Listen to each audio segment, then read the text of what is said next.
Good afternoon. I'm Jeff Gorman, owner of Creative Computing, Princeton's only Apple specialist store, located at 423 Wall Street across from the Princeton Airport. Welcome to our show, Apple Talk by Creative Computing. Here we discuss everything from products to software, even technical issues.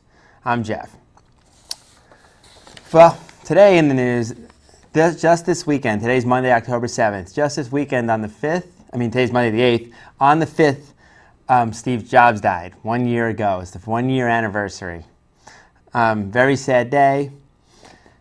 Apple posted an online tribute, which you can still see, maybe not by the time this show broadcasts, but today certainly you can go see the online tribute. They talk about Steve a little bit, show some clips of the past and everything.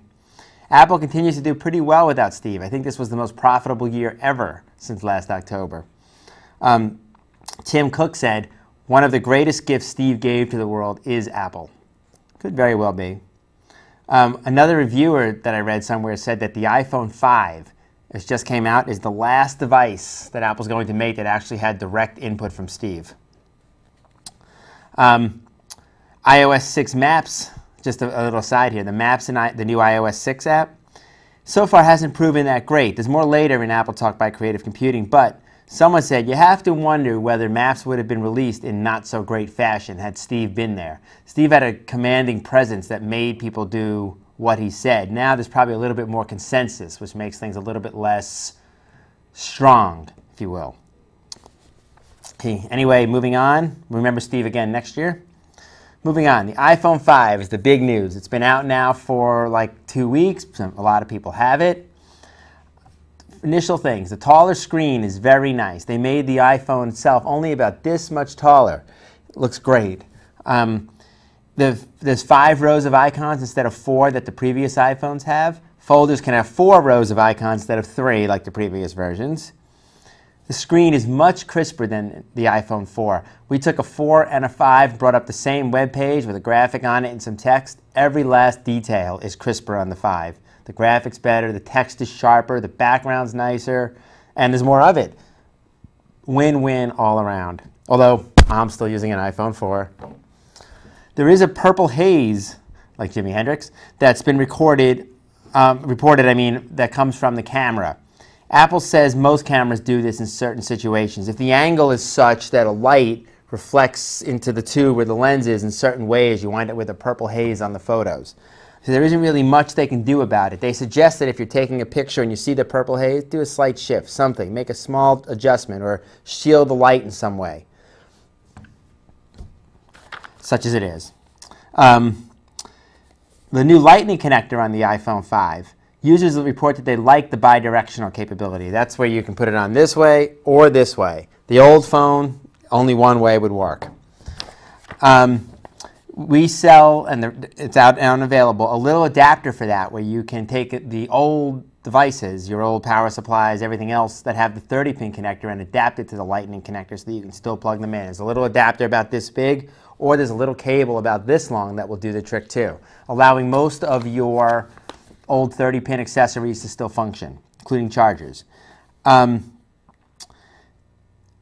Part of the reason they got rid of the 30-pin connector, besides the size, is certain pins out of the 30 pins are no longer in use. It was just getting big. Like for instance, when the iPhone or the iPod first came out, they charged by FireWire, which worked great with the Macs in the beginning, but when Apple tried to put the iPod onto Windows, that didn't work. So they had to take some of those 30 pins and assign them to USB.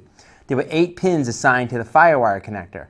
They can't repurpose those pins, so those 8 pins remain assigned to the FireWire connector. When's the last time you saw a FireWire connector? I don't think any new device even works with the FireWire connector. I admit I have one at home, but it's just because I can't bring myself to throw it out. But it really doesn't do anything with the any device of the last number of years. So anyway, by changing this to the Lightning connector, Apple resolves the extra pins dilemma. The Lightning connector has an authentication chip. There's a tiny little chip in the wire that Apple can use to identify the Lightning connector as an Apple or an Apple licensed product. That's going to cause us to see many fewer accessories for the Lightning adapter because without the key to the authentication, the devices won't charge or recognize the devices, the Lightning connector accessories. Apple hasn't released any information to manufacturers yet as to what the rules are, so it's not clear when we will see Lightning accessories, although everything I read indicates probably well before this year's holiday season. An authentication chip that was an interesting twist because Apple now has total control of licensing. There'll be no fake anythings out there. And one more aside on the iPhone 5, Drive Savers can recover data from an iPhone 5. We at Creative Computing use Drive Savers when your hard drive breaks. You absolutely need the critical data. It won't spin anymore. It's just busted. And we can send your drive into Drive Savers, and they can pull it apart in a clean room, recover data, saving your life often.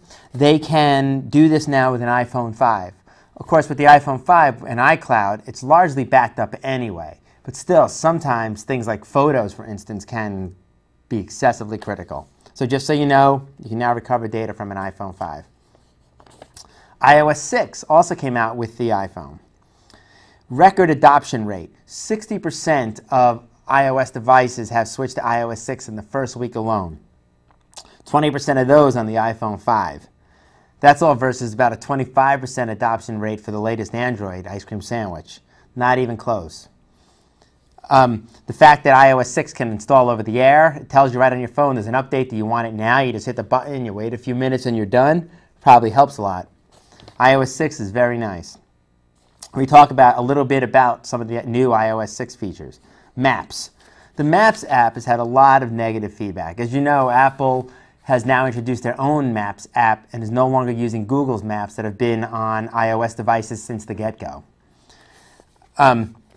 The reports that we hear, lots of things like in the wrong place. I saw a picture in England of a town in the water, stuff like that. But Apple's very quickly been cleaning this up.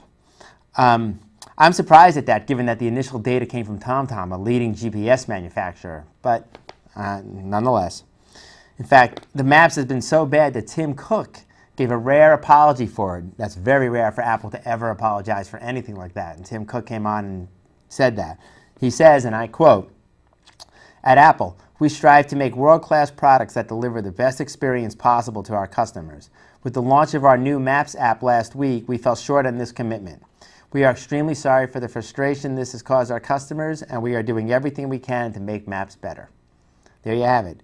In the meantime, Tim suggests downloading Maps apps from the Apple Store, the iTunes Store. There's a whole bunch of them out there. Or using the Google Maps and Nokia via their websites. And Tim promises that Apple will get it right. I, for one, believe them. I'm sure that they will. Apple's believed to have given up on the Google Maps app due to a lack of turn-by-turn, even though they had more than 1 year remaining on their contract with Google. Supposedly, Steve is the one who said we're getting rid of Google's Maps.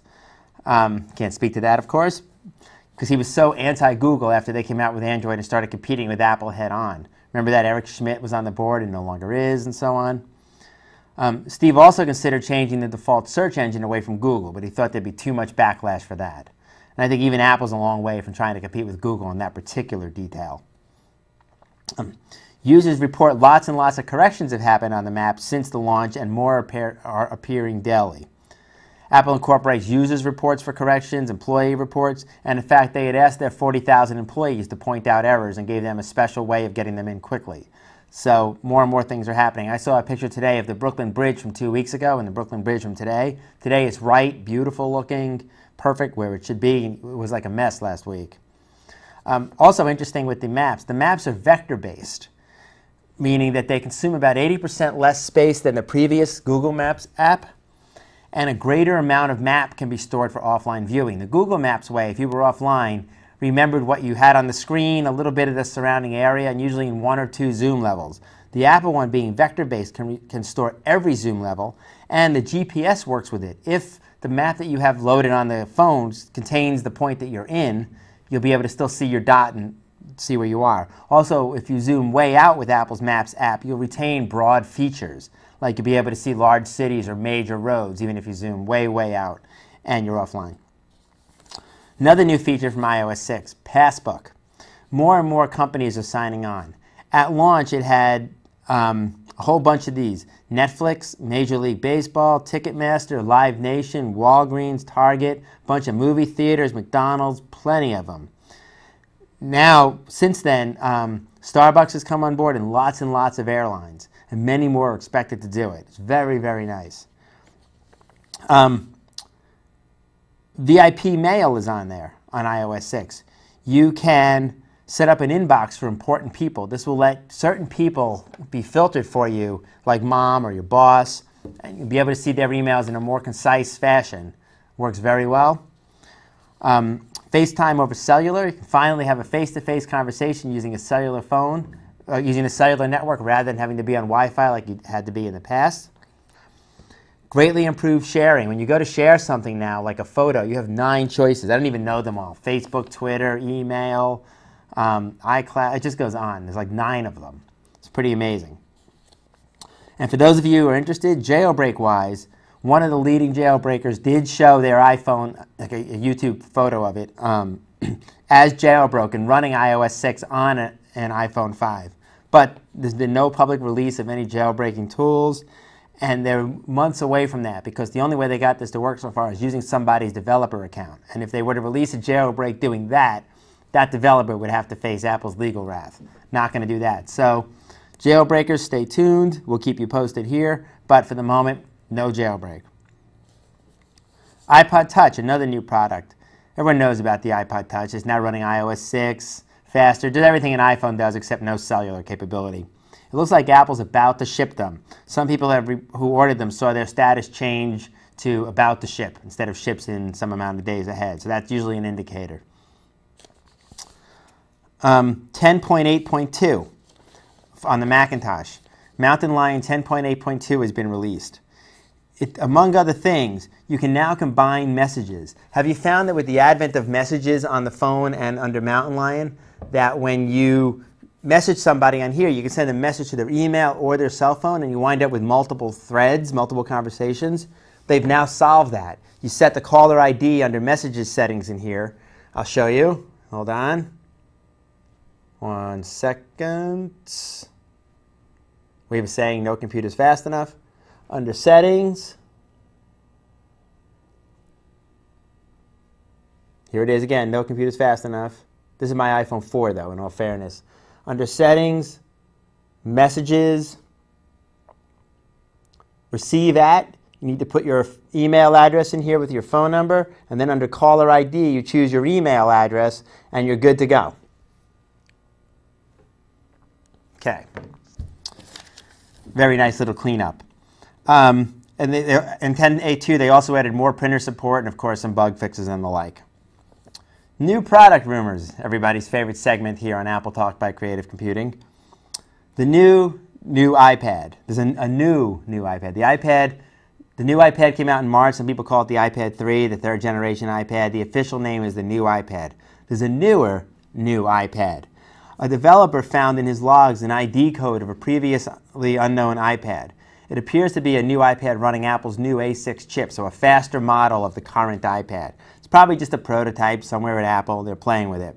It's not likely to be an iPad mini based on the code, and the iPad mini would most likely still use the previous processor, the A5. It would most likely, though, the new iPad and the iPad mini use the Lightning connector. The iPad mini, the next most popular rumor. This is going to be such a hot seller if it actually comes out. There's still no announced date or official confirmation from Apple that this is happening, but boy, are the rumors strong. I believe it's happening.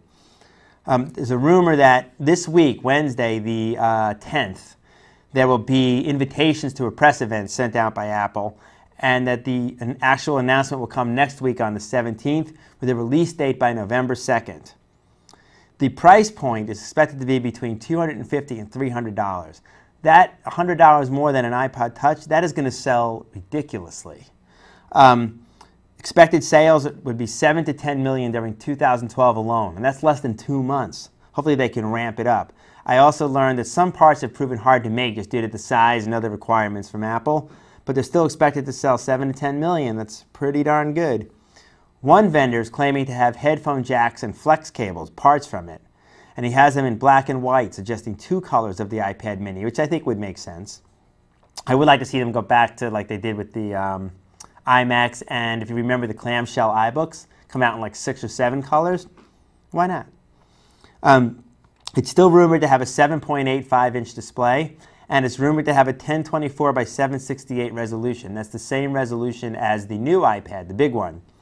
So obviously it's a little bit smaller, so greater pixel density, better picture quality. Leaks from a large accessory maker in Australia show cases for the iPad mini as well. Yet another corroboration. I suspect this is happening. You're going to know about the iPad mini by next week. iMacs, last new product to talk about. There's rumors for an upgrade. They're not super strong, but there's a lot of talk about it. There's almost zero in the supply chain. We can barely get an iMac right now of any size. Another strong indicator from past history that there will in fact be another iMac. Possible upgrades?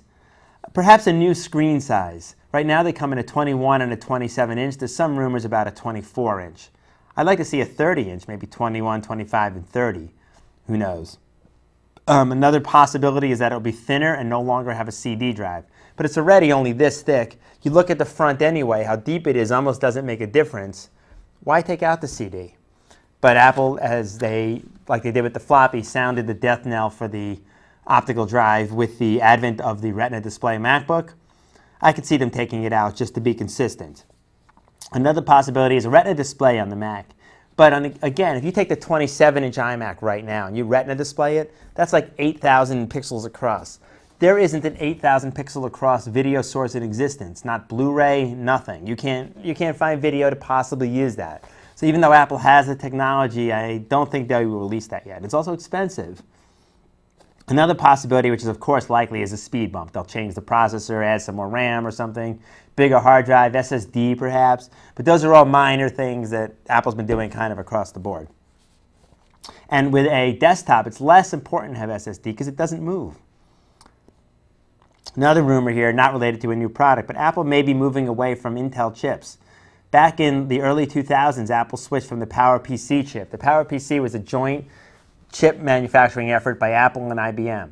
But they were never able to come out with the G6, if you remember, nor were they ever able to get the G5 into notebook size. That's when Apple gave up and switched to Intel chips. OS X is written in such a way that you can change the chip at any time and change very little code. All the code that does stuff like draw a window or whatever, that move the mouse, is built at a higher level. And under the hood, where it actually interacts with the chip, there's very little code, and Apple would just have to change that out. In fact, it was said that during the first few days of OS X, like the first few years, OS X 0 through 4, Apple was co-running OS X on Intel computers the entire time, even though they weren't making them. Apple now owns a chip-making company that's producing the A5 and 6, so who knows? Maybe they will go away from the Intel chips, maybe AMD's, maybe their A6, maybe an A7, A8 coming down the line. Not sure, but nonetheless, Apple may be moving away from Intel chips. I bet Intel makes an effort not to let that happen. Moving on. Mobile Me. Everybody remember Mobile Me from before the iCloud days? Mobile Me had some nice things, just like .Mac before it, and Apple gives and Apple takes away. Apple took away the iDisk, Apple took away iWeb's ability to post to Mobile Me, and Apple took away the ability to quickly to share a photo library with Mobile Me, although they just brought that back to iCloud. But they announced an extension. Anyone who was a Mobile Me user gets 25 gigs of storage on iCloud, now extended to September of 13, another year. They didn't really say why, they just did it. But most users aren't using it. I know I have this 25 gigs and I haven't used it at all. Lots of iCloud items don't count against your storage, such as songs that Apple has if you're using the iCloud streaming, PhotoStream photos, things like that. Your mail does. But a lot of users really aren't using the storage space. Syncing service-wise, it's fantastic. Lose your iPhone, iOS device, Macintosh, fantastic. And maybe more use will come out of it. Apple just took documents in the cloud out of beta, so storage may become more useful. Any app that's able to use documents in the cloud, which includes all of iWork and TextEdit at least, and Omni Outliner, will automatically be able to save its documents in the cloud and access it on any other Apple device, Mac or iOS. Moving on, fingerprint recognition.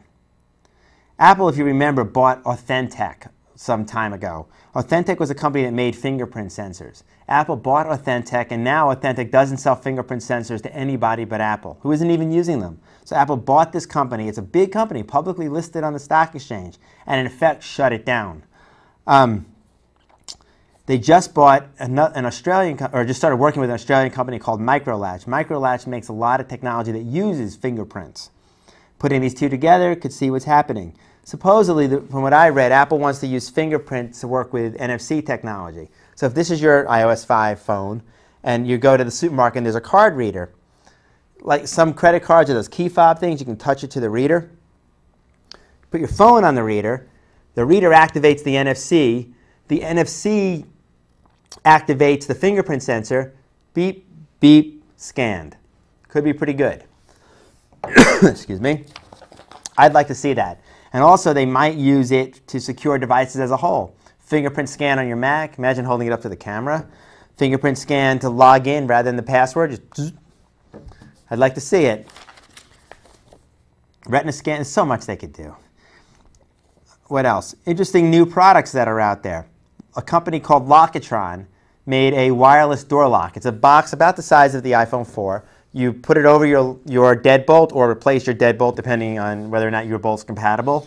And then you can lock and unlock your door with Bluetooth and or Wi-Fi. So say you're not at home and you have the Lockitron and someone's coming to your house to fix an appliance. You need to let them in. They ring the bell or call you and you go, bolt unlocks, they can get in the house and you're aware of it. Could be pretty nice. If you need to know, say your kids leave and you want to know if they lock the door or not, you can check the status of your deadbolt. Pretty nice. More and more as we get into an interconnected world. Interesting to see what's going to happen. The Bluetooth method, though, of locking and unlocking, I'm not sure. Like, what if I walk in the house and put my iPhone down right inside the door with the keys? Does the lock keep locking or unlocking all night because my phone is right there? But I'm sure they can account for that. Although I don't know how they would tell which side of the door the phone was on. Anyway, court news. The courts have lifted the injunction against Samsung selling the Galaxy 10 Tab. The court ruled it did not violate Apple's patents and let it go. It's still working its way through the courts, though. An injunction could be granted to Apple yet again. And interestingly, this came out. Apple had offered at one point to reciprocally swap licensing of various patents with Samsung at FRAN rates. FRAN rates are for the fair, reasonable use of patents, so they're really cheap rates. And Samsung declined this. And then finally, last thing for today on Apple Talk by Creative Computing, Apple became the world's second most valuable brand. The perennial leader, Coca-Cola, remains first, always seems to be. The next four are technology, though. Apple is second, followed by IBM, Google, and Microsoft. Apple, though, only made it into the top 10 last year. They barely made it last year. Now they're number 2, largely due to a 129% increase in the growth of the brand. Amazing. It's just an amazing thing to watch. Apple just goes and goes and goes. And that's it for today.